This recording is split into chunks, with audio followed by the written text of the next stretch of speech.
Hello?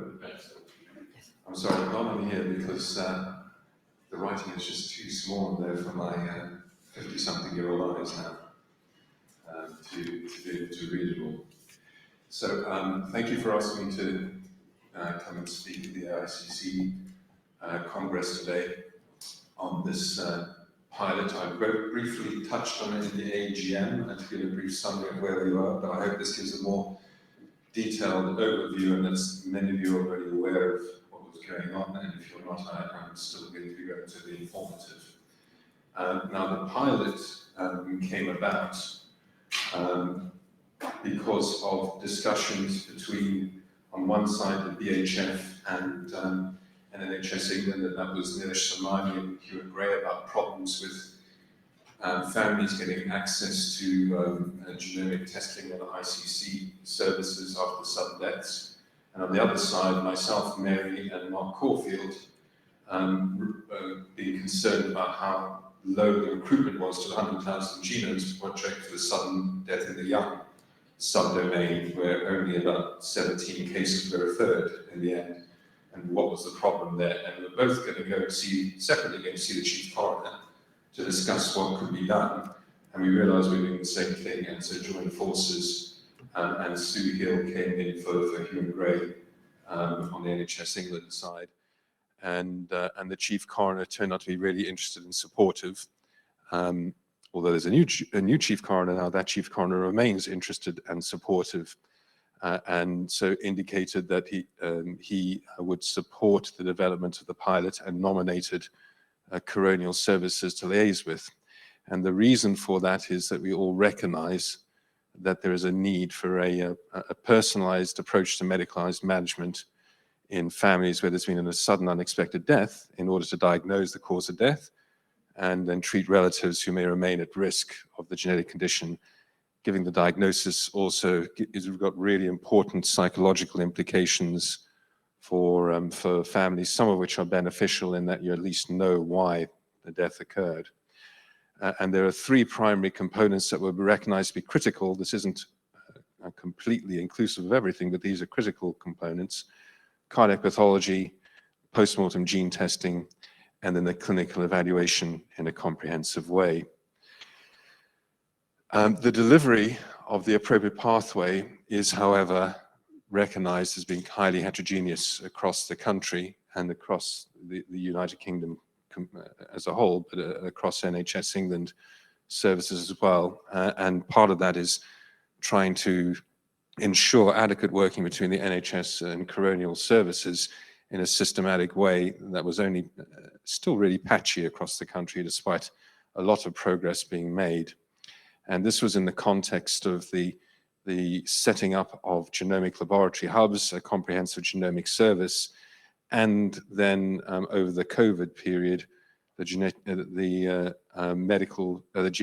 the Genetic Medical Service Alliances, or genomic that should be, to explore the systematic introduction. And in fact, one of the four major transformation projects of the GMSAs is the Sudden Death Project. And the GMSAs, as many of you will be aware, but just in case you're not, are across 7 regions of the country. And I'll show you those in greater detail. Originally, there were 5 pilot sites proposed by the Chief Coroner, according to coroners he felt would be most engaged. And we tried to map those to local clinical services and GLHs. But then, because of the GMSAs being set up, another 2 sites were added, so there'd be 1 site per GMSA. It happened that the first 5 each mapped to an individual GMSA. So what are we trying to do in the program? And that's to develop and test pathways necessary to improve access to genomics and to the associated clinical service. So not just getting to PN, postmortem genomic testing, but also to get access to the clinical services for the families following this sudden unexplained death, and recognizing that that's going to require a multidisciplinary team on the coronial side of coroners, coroners' officers and their pathologists, on the NHS side, cardiologists, geneticists, allied health professionals, and genetic scientists.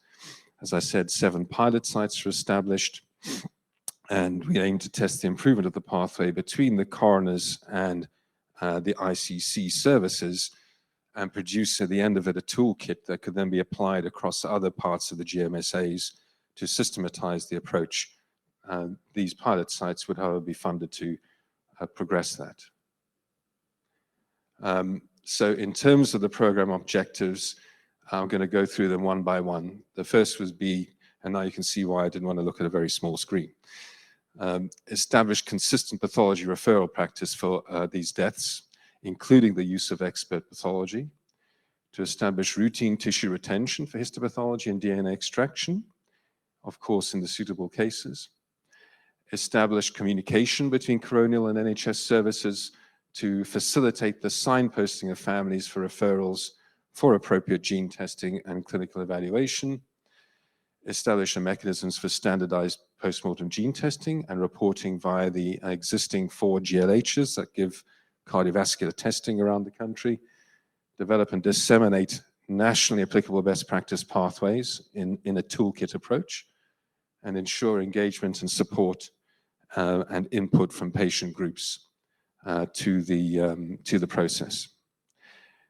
Something we were hoping to try and include because of the original efforts of the AICC to get routine databasing undertaken was to try and incorporate more extensive databasing as part of a national effort, but unfortunately that's out of scope at the moment, just because of the need to focus on the one program.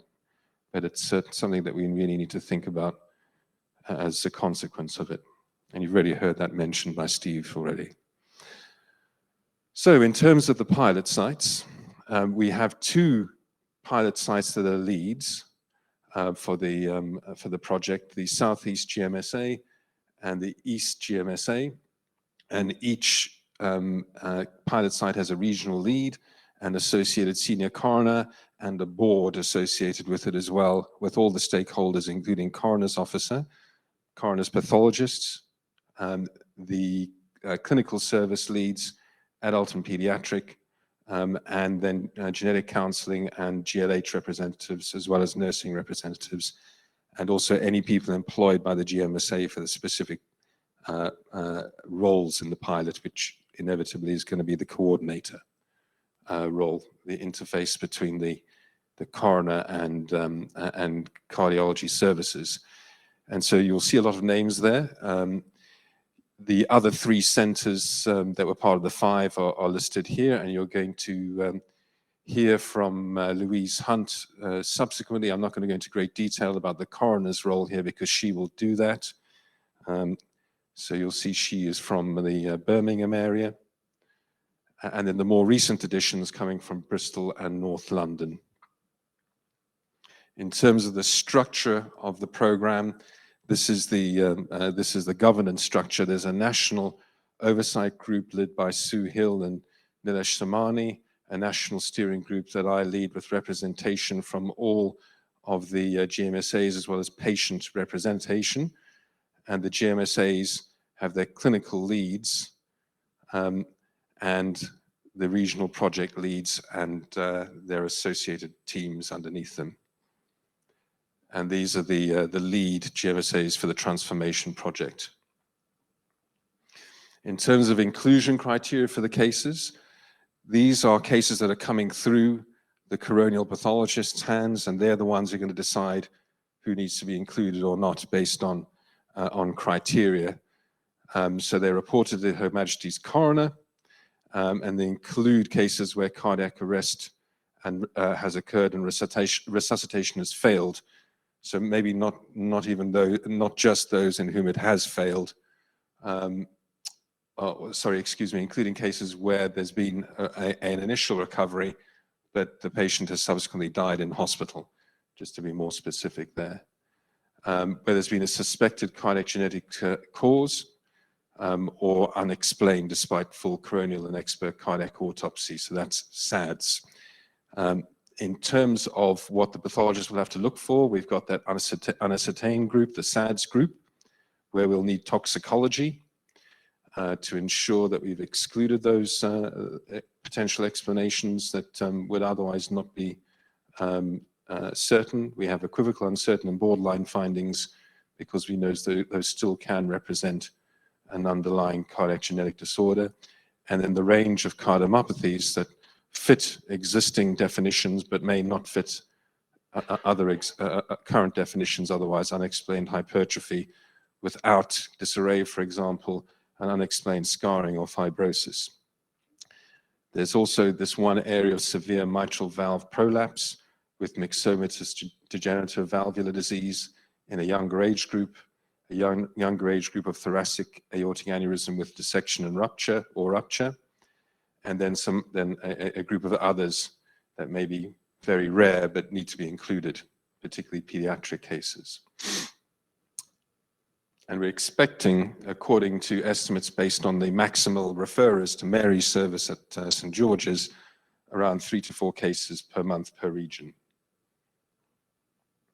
In terms of what the inclusion criteria or eligibility criteria would be for genetic testing, these are roughly aligned to the eligibility criteria that are currently in place, with some slight variations, and it's likely that these will actually be in the new eligibility criteria.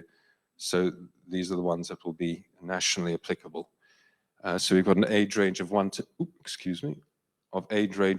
60 for cases identified with clear structural disorders such as cardiomyopathy and autopathy, as I specified previously, other than aortopathy, which will be 1 to 40, and then 1 to 40 where autopsy indicates the cause of death as SADS or unascertained. There will be the possibility of exceptions, and here are some suggestions of where those exceptions would be, and this is why we don't want to have initial complete exclusion of people outside the age range from initial pathological evaluation, because there may be a family history that people aren't aware of, other sudden deaths or inherited heart diseases, or other pointers in the history towards an underlying genetic disorder. And so these will then also be eligible for genetic testing following MDT, which is part of the eligibility criteria already. In terms of the role of the AICC clinic and the genomic laboratory hub,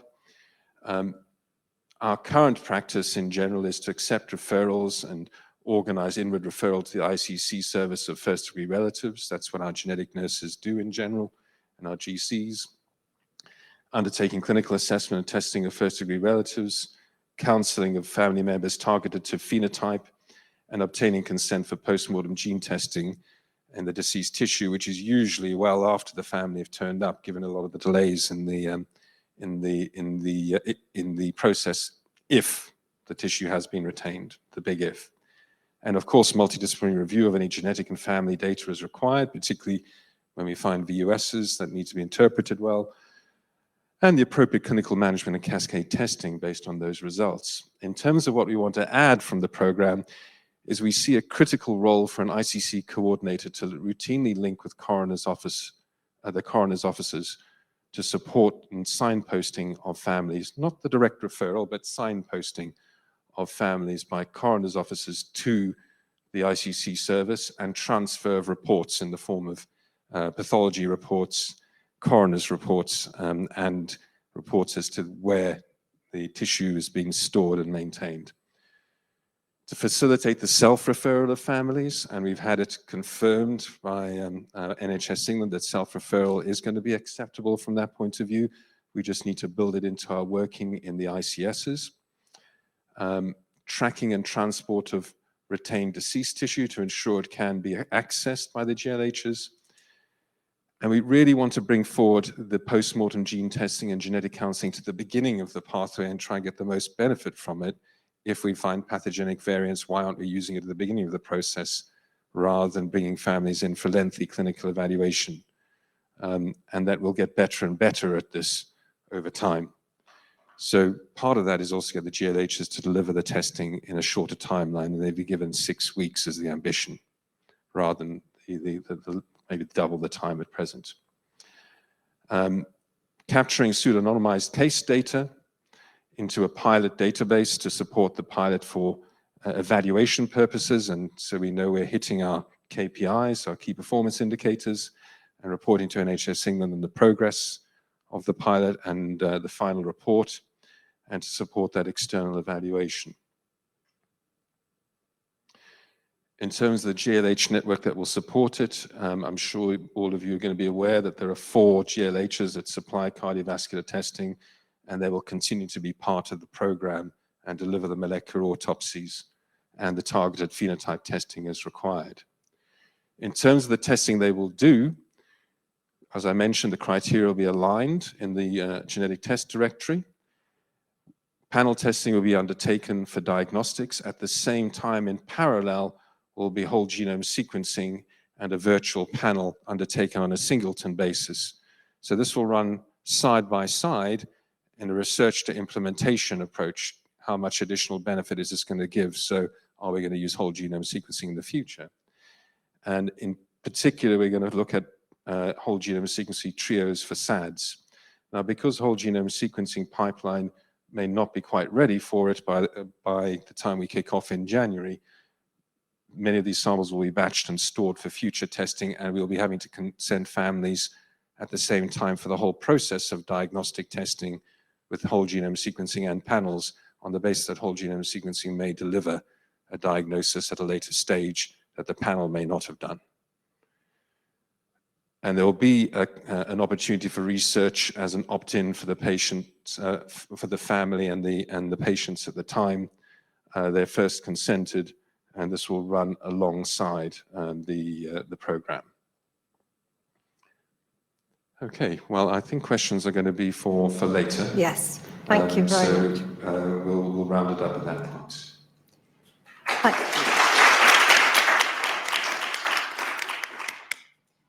Thank you very much, Elijah. It'd definitely be wonderful to have that coordinated service. So next up is Louise Hunt, who is joining us remotely, and she's a senior coroner for the West of Midlands, based in Birmingham and Solihull. And you're going to, Louise, I hope, talk to us about the integrated working, new recommendations for change. Yes, hello, good afternoon, everybody. I'm just going to share my screen, so let's hope this... Oh, that's better. Can you hear me now? We can hear you. Fantastic. Good, thank you. I was just going to share my screen so that I can share the presentation with you.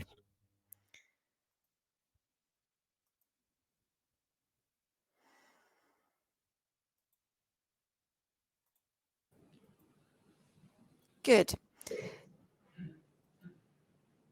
So I wanted to start first by just dealing with the role of the coroner, because it helps put in context the work that we've been doing on this pilot.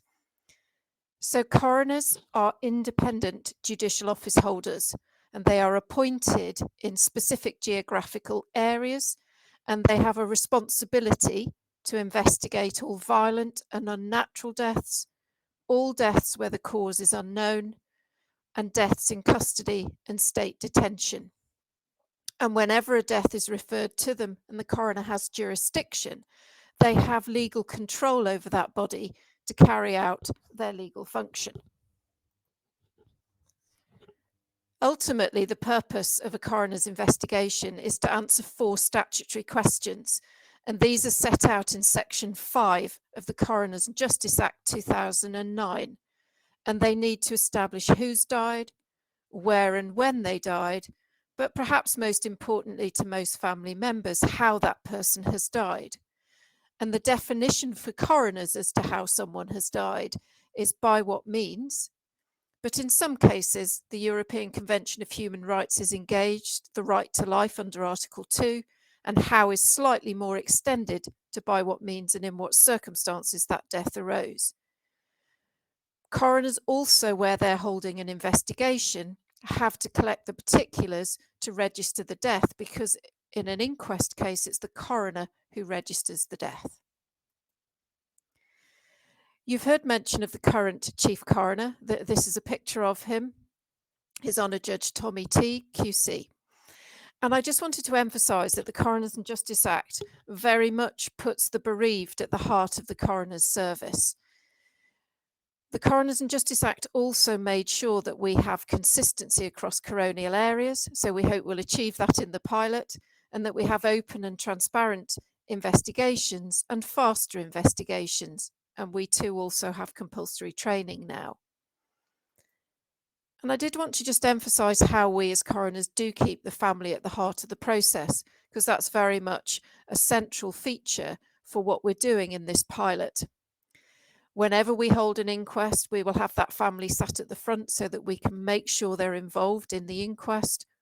We now do our inquests on Microsoft Teams so that we pin them to the screen so they're central for everyone to see. We do pen portraits and photographs of the deceased so that at the start of the inquest, we think about that person before just focusing on how they died. We encourage all our witnesses to give clear explanations using plain English and to be compassionate and understand that the family is bereaved. So the coroner's main function is the 4 questions: who, where, when, and how that person died. But they have a secondary function, which is to send reports to prevent future deaths. And this is a mandatory matter for the coroner. An inquest, we do have concern that there are circumstances creating an ongoing risk to other people, then we have to send a report to prevent future deaths. And just 2 very quick examples of reports of prevent future deaths, one medical, one not.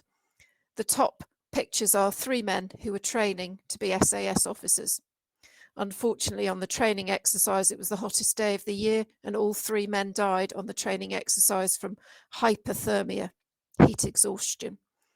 And the inquest heard how there weren't correct procedures in place to be able to identify those presenting at checkpoints with symptoms of hypothermia.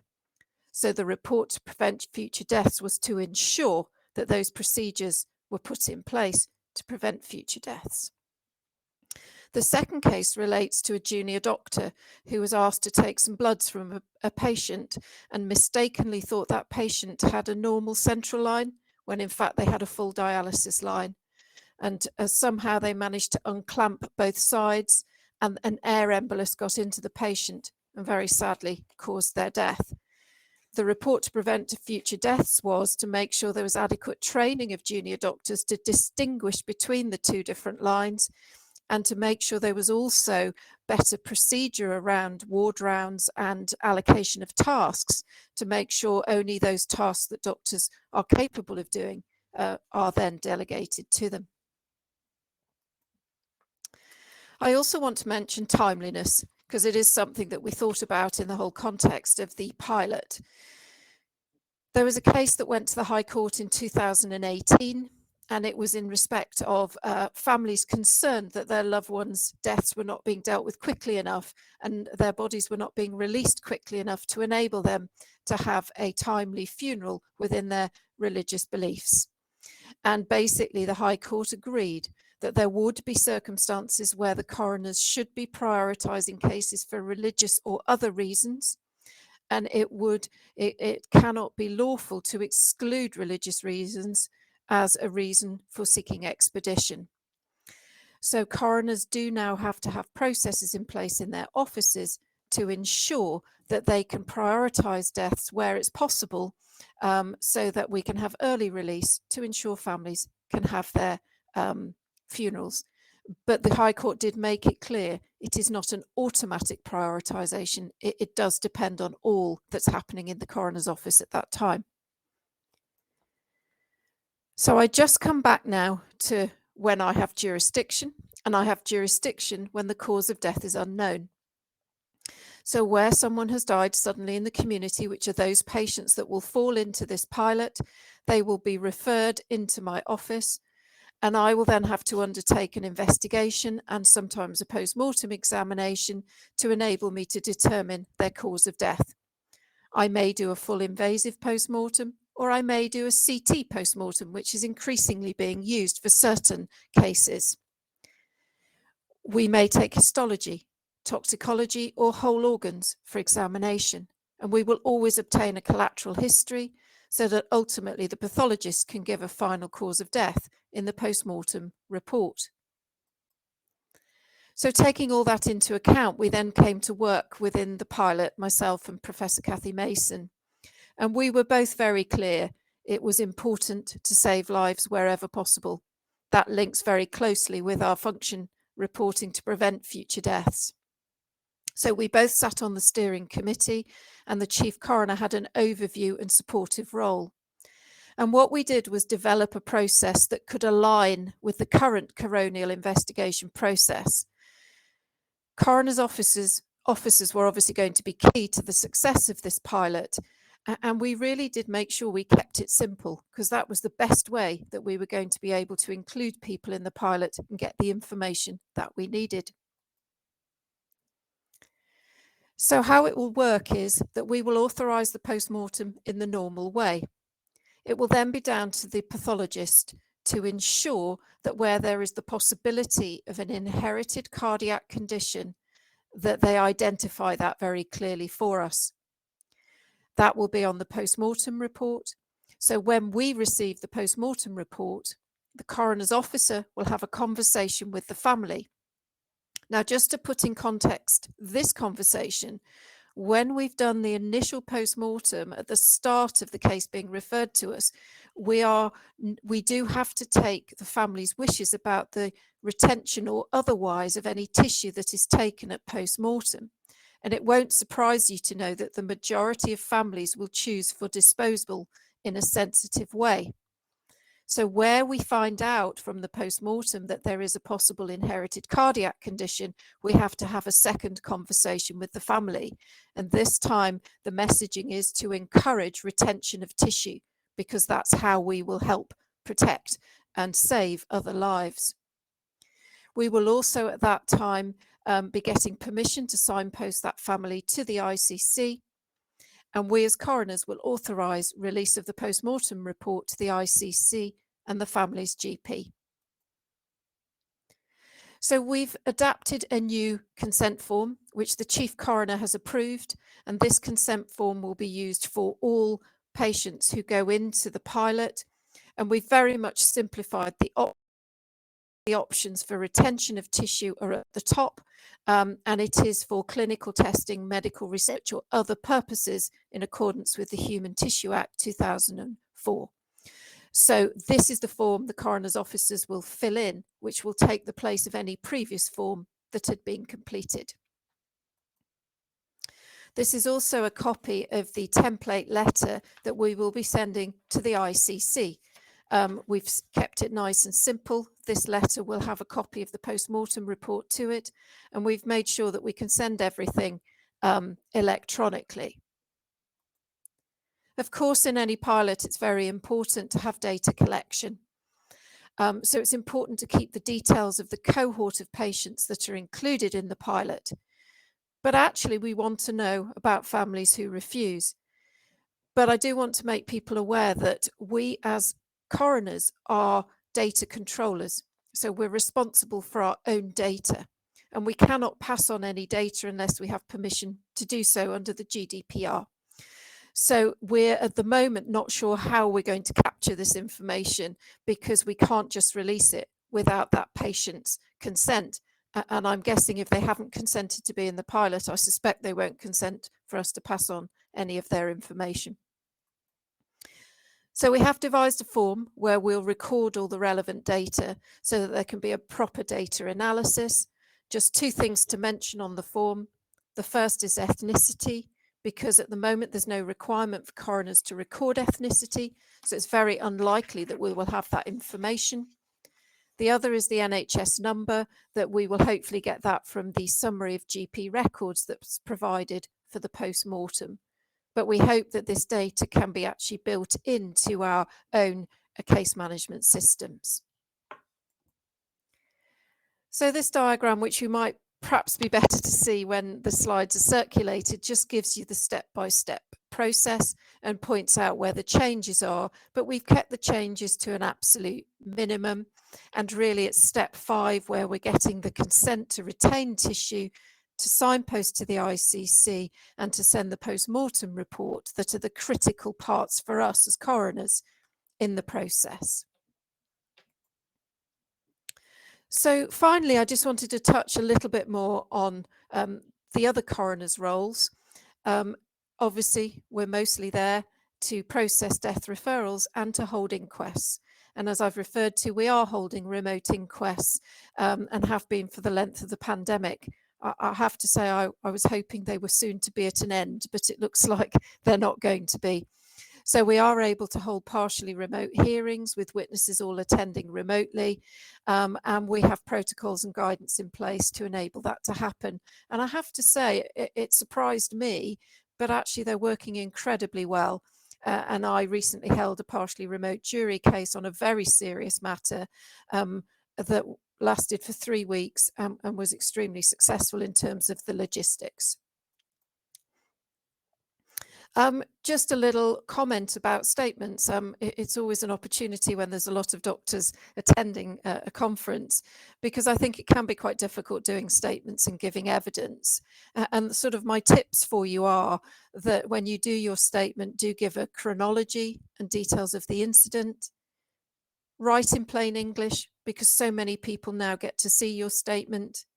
Avoid acronyms and think about what caused the death. And when you come to give evidence, whether it's remotely or in person, be prepared and compassionate and speak in plain English. Again, trying to avoid the acronyms and bring props and diagrams and know the contents of any internal investigations. Disclosure is now very much a part of the coroner's process, and interested persons have a right to documents and statements. And I often say it's best to use the NAN test when writing your statement. If you had to tell your NAN what had happened, would they be able to understand what you had written? I also just wanted to mention how we coroners had fitted into the COVID excess death response. All local regions had mortality working groups set up, and I chaired the one in the West Midlands and Warwickshire, which was a multi-agency group there to manage the excess deaths for that region. And our responsibility was to put up a temporary mortuary, which we did at Birmingham Airport. And we also set up something called PMART, which was a community system to enable us to recover people who had died at home, where the system was overloaded and funeral directors couldn't get to them. Fundamentally, we had to try and maintain the bereavement flow to ensure that the mortuaries didn't get too full. And we did see a significant increase in the number of referrals through the pandemic.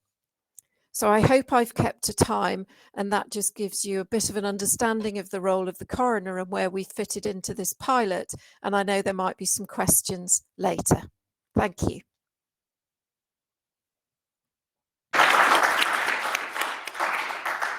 Thank you very much, Louise. In the interest of time, we'll move on to the final speaker. And as you say, we'll have time for questions at the end, Louise.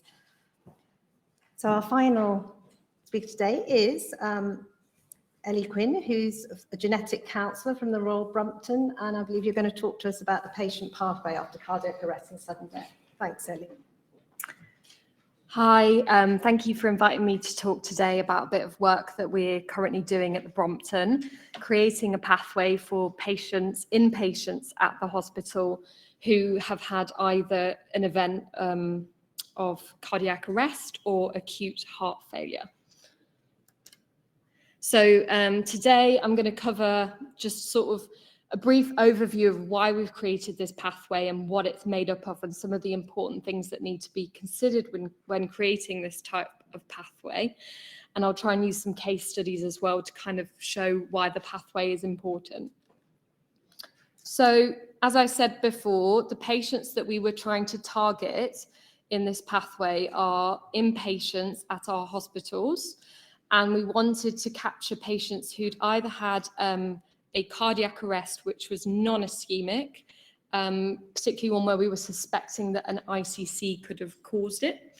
And we also wanted to capture patients with an episode of acute heart failure or patients in cardiogenic shock to the extent that they required a mechanical support. Because again, we were suspicious that for these patients, the underlying cause could be an ICC. So just to give you an example of the sort of study that triggered us to make this pathway, an example would be patient Tom. So he's a young man, 25. He starts feeling acutely unwell and becomes admitted to Harefield Hospital. He's got breathlessness, he's fluid overloaded, and his echocardiogram shows a severely dilated left ventricle, and he's had a normal coronary angiogram. Tom passes away as an inpatient in hospital. During his stay, the diagnosis has been put as dilated cardiomyopathy. And but because he's got a diagnosis, that's just put on the death certificate, and no post-mortem is triggered after that admission, because there's not a question of why he passed away. And because of that, we didn't have an opportunity to take any tissue or blood samples for Tom. He was admitted, he was diagnosed, and then he passed away. The issue that we leave here is that Tom leaves behind a family. So he's got a son, he's got a brother, he's got a sister, and they're left in a state where they may have many questions. So they want to know why Tom passed away. They're being told it was this heart condition, dilated cardiomyopathy, but why did he develop it? And then they start thinking if they could get the same thing as well. They're looking at it online and it's saying it could be a genetic condition, and but they don't have a point of contact in the hospital to advise them on what needs to be done next.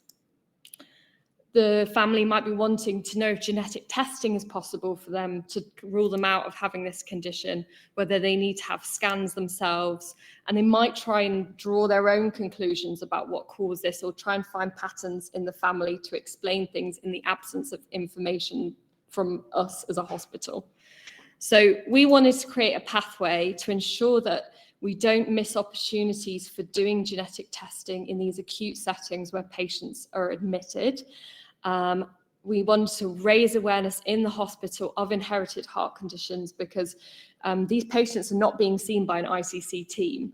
And so it's quite hard for us to expect the teams looking after them to just suddenly think that this is the sort of steps that need to be taken. So we wanted to use this pathway as education for the team so that they would be able to identify patients who might be benefiting from this pathway, and also to ensure that the family members aren't kind of left in the ether, that they have a link with the hospital and that they're being brought in for the screening that they need.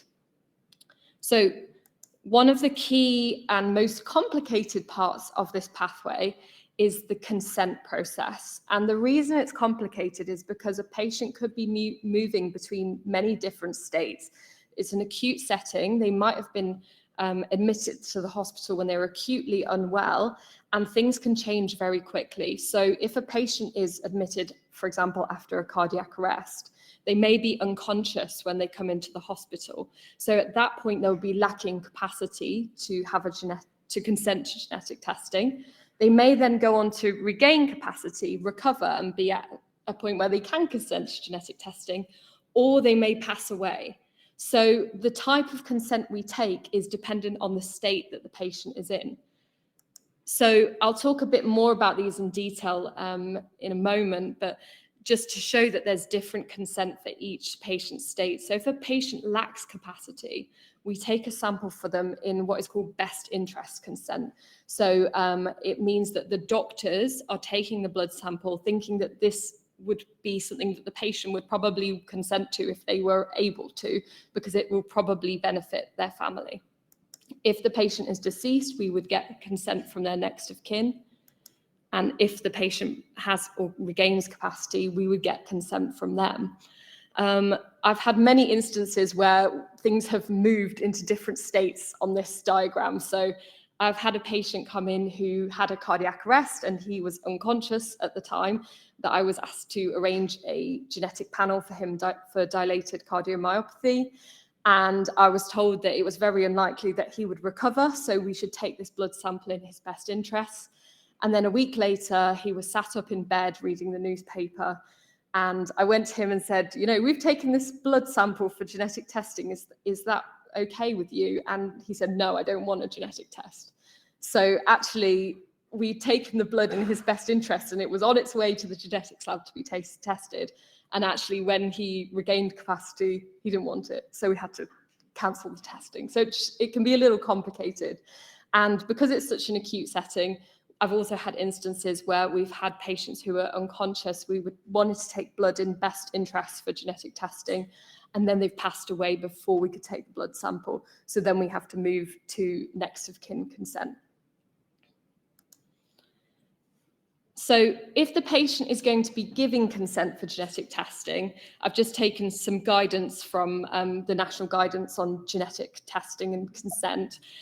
They must have enough information to make the decision, they must be competent to make the decision, and it must be voluntarily given. Well, after a patient has had such a traumatic medical emergency, and when they may still be an inpatient in hospital, it can be really difficult to have these conversations that might not feel so relevant to their medical care at that time. And often patients won't retain a lot of the information that you give them. So it can be really difficult having that consent conversation with patients. In terms of best interest consent, so the consent we'd be taking if a patient was unconscious, the guidance is essentially that we should still consult with the patient's family if possible, because that will hopefully give us a better indication of whether, if they were competent, they would want to go ahead with the testing. So although the consent is done by the patient's clinician, we're still consulting with the family at the same time. And obviously, if the patient has passed away, we'll need to consult with the next of kin. This can get complicated as well, because the next of kin may not be a blood relative of the patient. They may have multiple next of kin.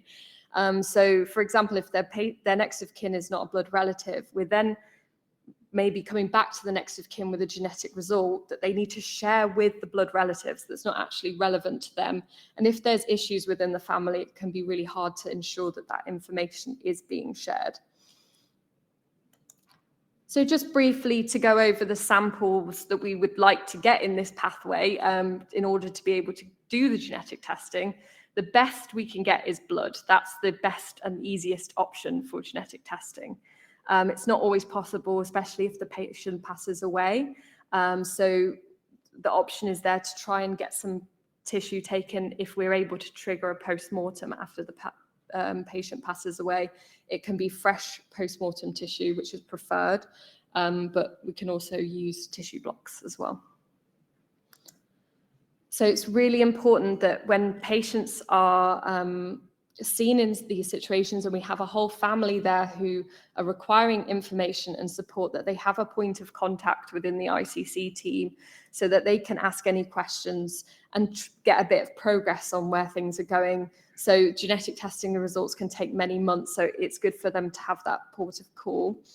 And also we're able to support them mainly in an information giving role at that point, but if there is other psychological needs or support needs there, we can refer them on to the appropriate team. So just to show you how this pathway could work, Jade is 40 years old and she's admitted to Harefield Hospital following a cardiac arrest. We do an echocardiogram and she's got severe left ventricular hypertrophy. She has a hypoxic brain injury, so she's unconscious as an inpatient. We talk to her husband and we take down a family tree and we talk with her husband about the possibility of genetic testing, and he and the rest of the family are in agreement that they would like for this to be arranged. So while Jade is unconscious, we take a blood sample for the purposes of genetic testing in her best interests, and we also trigger for referrals for the immediate family members into the ICC service. She passes away sadly as an inpatient, but now we have the blood sample, we do get the genetic results that she has HCM and it's caused by an MYH7 mutation. So we're able then to clarify who in the family needs to be checked. So we've discharged her mum and her brother who are gene negative, and we keep her son under screening. So it just shows that although in such a tragic situation, there's nothing we can do to make that better for the family, but at least we can give them as much information we can, and we don't lose that opportunity to get that genetic information at a really acute point in the patient's life course. So just in summary, this pathway sort of highlights the importance of the people working in an inpatient setting being aware of ICCs and kind of what we would require to be able to give the family the answers they need. Shows that open communication is really important with the family members. It can be really tight timing, and it can be really difficult to coordinate this, especially when consent can be a fluid process where the patient may be moving between different states. So it's definitely an area that will need more focus and will need more resources, because it's very time consuming, and hopefully we'll have more people dedicated to this in the future. Thank you.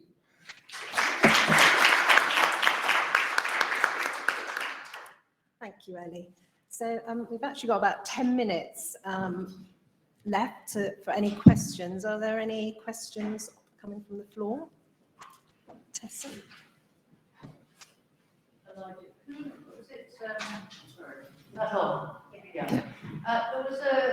you talked about consent with adult and older children. Why not younger children? What was the consent for younger children?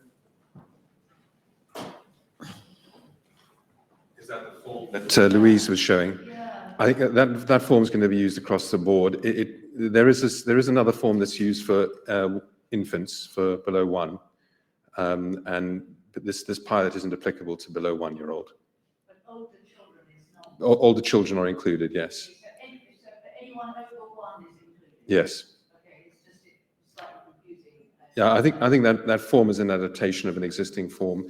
There is one that's used for, I think it's a little bit more subtle wording on it for, I think it's under 4-year-olds. But it essentially, that's going to be the main form. Fortunately, there'll still be the smallest number, thankfully, the 1 to 4 group. But yeah. And the other thing is that a lot of patients who have cardiac arrest land up on either general ITU beds or neuro because they land up, with hypoxic brain injuries. And that's where we seem to really struggle. If they go to Harefield, Ellie, of course it is a hospital, so you're all right. But I see them at George's, and we do not get samples. I don't know how we're going to address that. Well, there is another GMSA project that isn't national. It's Southeast specific. That's looking at the pathway for sudden cardiac arrest to address it as well, for those who survive or who don't make it to the coroner, because there are some that will obviously die with a diagnosis, but that diagnosis may not be acted upon, even if it is an ICC as a diagnosis. So that's part of the GMSA work as well. So I think we will cover it and the different routes into the hospital, because we recognise that at George's we've got a real panoply of routes, and George's and the region will be the model for it. Well, I think there are multiple ways of learning from others on this point of view. There is a pathway at George's at the moment, but it's not adhered to particularly well because there isn't the support for it's the coordinator. Again, it's the coordinator role of the genetic nurse or counsellor who's available to support those pathways. It's all well and good asking them to take samples, but then acting on it and contacting family and ensuring that the consent is there to hold samples even after death is the critical bit. Elijah, hiya. Oh, I haven't seen you for ages. I know, I haven't seen you for a while. I forgot to say how nice it is to have a face-to-face meeting with everybody. That is brilliant, isn't it? You want to move the genetic testing up to the front of the process in the pilot. But you also mentioned that you wanted to do WGS in parallel with this standard of care testing as a trio. But to get the data from the WGS trios, you're going to need the phenotypes on the other family members. How is that going to work in practice? Well, I think in practice, the initial process is going to be the gene testing on the singleton, on the decedent, and you're not necessarily going to have parents, both sets of parents there at the same interview, the same discussion, to even talk about, even to take the samples for trios. So I think that's something that's going to depend on the individual family circumstance. I think when we consent them, we're going to have to be very clear that we're talking about a panel that can be done by 2 different approaches, and we're going to address that panel using those 2 different approaches, and we're not looking for anything else. The research is something on the side that you can opt in or opt out of. In terms of the extra value that the whole genome sequencing may add, that may become more apparent later on in the process, and that may involve taking your samples as well. And if you have an unexplained sudden death, they would like you to consider that right at the beginning of the process, so we can include you in that. So I think it's going to be a slightly complex consent process compared to what we do now. But if we do it all at the front end of the process, we'll save a lot of pain and agony for the family, having to go over and over consenting processes multiple times, which is the worst. It's the worst thing for the family, really. I have a question for the geneticists and counsellors. We do lots of tests on sudden cardiac death survivors. We don't require blood tests, sonography, imaging, so on and so forth. As genomic testing becomes more and more mainstream and perhaps quicker, and as we start to use results in real time, do you think we'll need to continue to consent patients? It's a question to you guys. Elijah looked at me for that, which I think was unnecessary, but anyway. Catherine third. Or Catherine or Ellie? I think that the difference, obviously, with genetic testing is the familial bit about it. Consenting seems to be getting more and more complex rather than less complex. I would like to see it less complex, but then I'm not a red tape person. So I think I might hand over to Catherine, who's probably better behaved than I am. So I think let's have a proper view. Yeah, and Ellie, if Ellie wanted to. I think the consent up front is really important, because the time when I find getting to hot water is when you get an unexpected result and there hasn't been a clear discussion up front. So while a more simplistic consent might be better in many situations, I think it also leaves you open to difficulty in explaining to families outcome and significant or incidental findings. So I think it is something to navigate with some care. Simple consent rather than this complicated consent is my issue. And I can consent for the implications of my family. So how does that address by consent? I think there's a concept of familial data, isn't there, that's shared between family members. Sam, I think there's another element to this as well, is that certainly the impression I'm getting from NHS England is that they're going to want for anybody having any genomic test to become part of the National Genomic Research Library. And so for that to happen, people will need that element of the research consent to be done. I think that the whole genome sequencing consent process we've got at the moment is way too cumbersome and way too bureaucratically over burdensome. But I think the idea of the research consent going forward is something that's going to become more common. My personal practice, I think I'm a bit of a renegade as well, is that if I'm, say, for example, in the Marfan's clinic, and I see a patient I think's got Marfan's syndrome, and I do a genetic test, I don't necessarily consent them for that genetic test. The same way I don't consent them for the epilepsy. But practices will differ on that, and if they are going to then go into the National Genomic Research Library, they will need consent for that part of the sort of future sort of plans for the NHS. And I think when you're consenting, when we're a little bit uncertain of the phenotype, then it is always going to be a more complex consent process. But I think the emphasis here is that we're looking at a diagnostic panel, a virtual panel, the whole WGS, the virtual panel, the clinical exome, or the panel provided by the particular laboratory, and that we're not going to make it a more complex process, at least in this pilot. And then the researchers an opt-in or opt-out.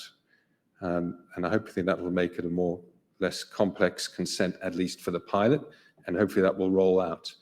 The really important thing will be for the pediatric cases where there's going to be more potential complex genomic architecture when we think about inborn errors of metabolism and neurological disorders that may be picked up by whole genome sequencing and not by a normal cardiac panel.